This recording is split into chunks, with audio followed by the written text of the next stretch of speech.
এই সময় পাকিস্তান দলের অনুশীলন করার কথা ছিল, কিন্তু পাকিস্তান আজকে বিশ্রাম নিচ্ছে। আগামীকালকেই ম্যাচের আগের দিন বিশ্রাম নিচ্ছে। গতকাল আপনি পাকিস্তান দলের অনুশীলনটা দেখেছেন এখানে। আমরা মিডফিল্ডের পর্দায় নিশ্চয়ই দেখানোর চেষ্টা করেছি ফাখার জামানরা কতটা অ্যাগ্রেসিভ ব্যাটিং করেছে। আমি যদি পাকিস্তানের বোলিং লাইন আপনি একটু কথা বলতে চাই, যে তাদের একজন চায়নাম্যান লেগ স্পিনার আছে, একজন লেগ স্পিনার আছে, এবং তাদের পেস ইউনিটটা বেশ নতুন। হ্যারিস রৌফ বা মোহাম্মদ ওয়াসিম, যে নামগুলো আমরা সচরাচর চিনি, তারা বাংলাদেশ সফরে আসেনি।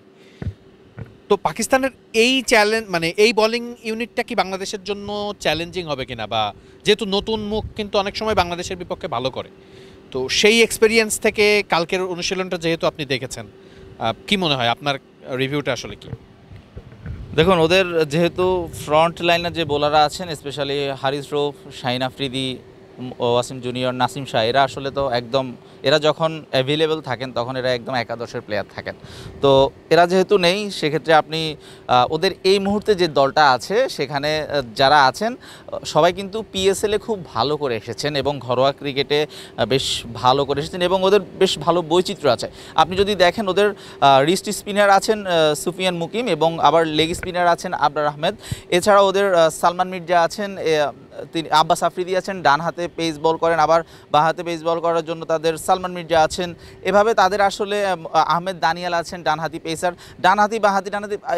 এর পাশাপাশি মোহাম্মদ নওয়াজ আছেন স্পিনার, বাংলাদেশের মাটিতে বিপিএলে খুব ভালো করেন। এবার সবশেষ বিপিএলে ম্যান অফ দ্য টুর্নামেন্টে দৌড়েছিলেন, উইকেটে ভালো ব্যাটিং এবং ভালো বোলিং করে সেই খুশদিল শাহ আছেন, সালমান আগা যিনি ক্যাপ্টেন। অর্থাৎ তাদের বোলিং লাইনআপটা আসলে অনেক বড়। আমরা এদেরকে আসলে ছোট করে দেখার এখানে সুযোগ নেই। কেন?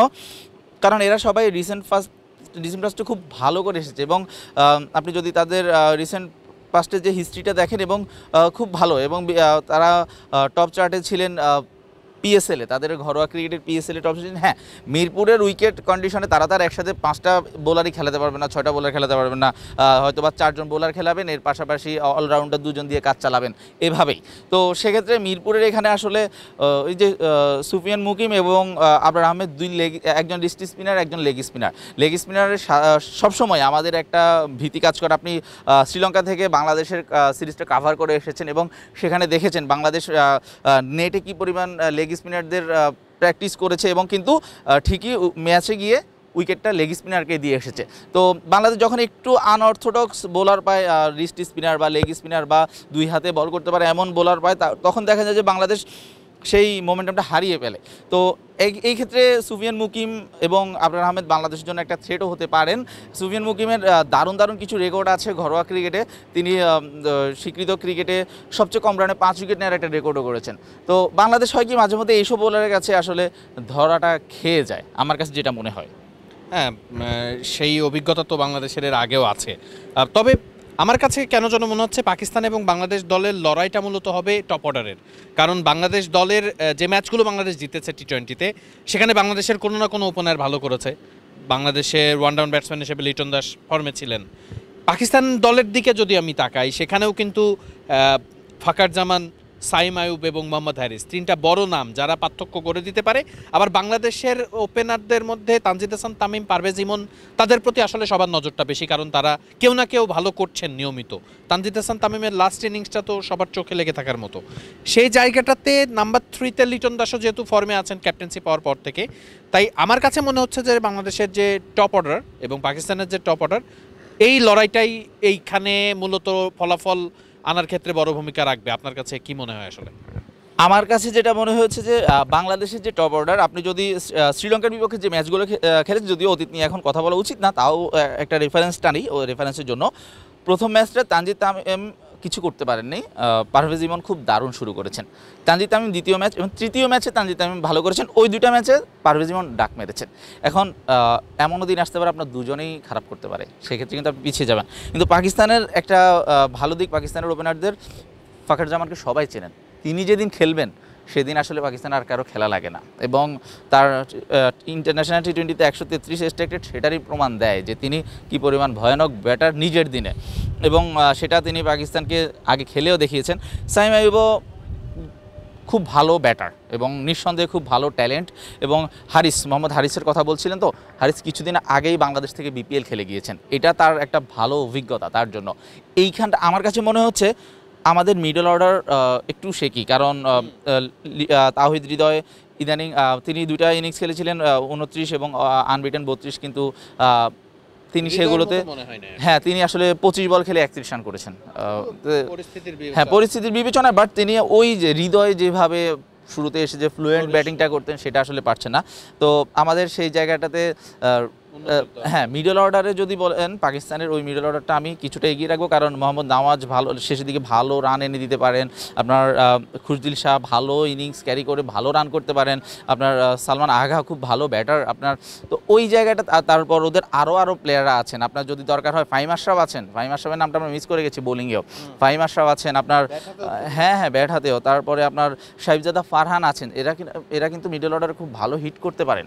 তো এইটা একটা পার্থক্য আমার কাছে মনে হয় যে মিডল অর্ডারে গড়ে দিতে পারে। তবে আপনার কোনো একটা সিরিজ বা কোনো একটা ম্যাচ জিততে হলে আপনার কিন্তু টপ অর্ডারের 3 জনের 2 জন ক্লিক করতেই হবে।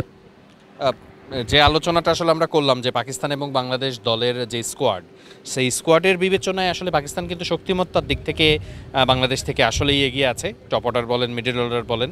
তবে বোলিংয়ে পাকিস্তানের বৈচিত্র্য তারা নিয়ে এসেছে, যেহেতু তাদের নিয়মিত বলাররা তারা এখানে নেই, অনেকেই নেই, তাই তারা কিছু বৈচিত্র্যপূর্ণ বলারদের নিয়ে এসে যারা পিএসএলে ভালো করছে। কিন্তু আসলে পার্থক্যর এই জায়গাটাতে নিশ্চয়ই বাংলাদেশ একটা জায়গায় এগিয়ে থাকবে, সেটা হচ্ছে এই মাঠের দর্শক। বাংলাদেশ আমরা যখন শ্রীলঙ্কায় খেলেছি, খেলা দেখেছি, সেই সময় আমরা দেখেছি যে শ্রীলঙ্কান দর্শকরা 35,000 দর্শক প্রায় মাঠে যখন তাদের ইনপুটটা দিয়েছে, মানে সাপোর্টের জায়গাটাতে, এটা কিন্তু খুব বিগ রোল প্লে করেছে। প্রতিপক্ষ কোণঠাসা হয়ে যায়। তো বাংলাদেশের শেরেবাংলায় দর্শকদের সেই প্যাটার্নটা তো আমরা আসলে জানি যে এখানে বাংলাদেশ কী ধরনের সাপোর্ট পায়, আর অনেক দিন পরে বাংলাদেশ আসলে হোম সিরিজ খেলতে যাচ্ছে এবং দর্শকরাও মুখিয়ে আছে। আমরা যতটুকু টিকিটের খোঁজ খবরও পেয়েছি সেটাও প্রায় শেষের দিকে বলতে গেলে। তো আলটিমেটলি ক্রাউডের ব্যাপারটা নিশ্চয়ই বাংলাদেশ দলকে একটু হলেও অ্যাডভান্টেজ দেবে, কারণ আপনার বাংলাদেশের মাটিতে টি-20 হচ্ছে 14 মাস পর। গত বছর টি-20 বিশ্বকাপের আগে জিম্বাবুয়ের সাথে বাংলাদেশ এখানে ম্যাচ খেলেছিল, এরপর বাংলাদেশ আর 14 মাস মিরপুরে বাংলাদেশের মাটিতেই আসলে কোনো টি-20 হয়নি। আর মিরপুরেও 14 মাস পর টি-20 ফিরেছে, তার উপর 9 মাস পরে মিরপুরে ক্রিকেট ফিরেছে বাংলাদেশ দলের, সবশেষ সাউথ আফ্রিকার বিপক্ষে টেস্ট সিরিজ। সো দর্শকরা একটু বেশি ক্রেজিনেস থাকবে। তার উপর বাংলাদেশ সাম্প্রতিক সময় শ্রীলঙ্কাকে সিরিজ হারিয়ে এসেছে, তাও আবার এই ফরম্যাটে।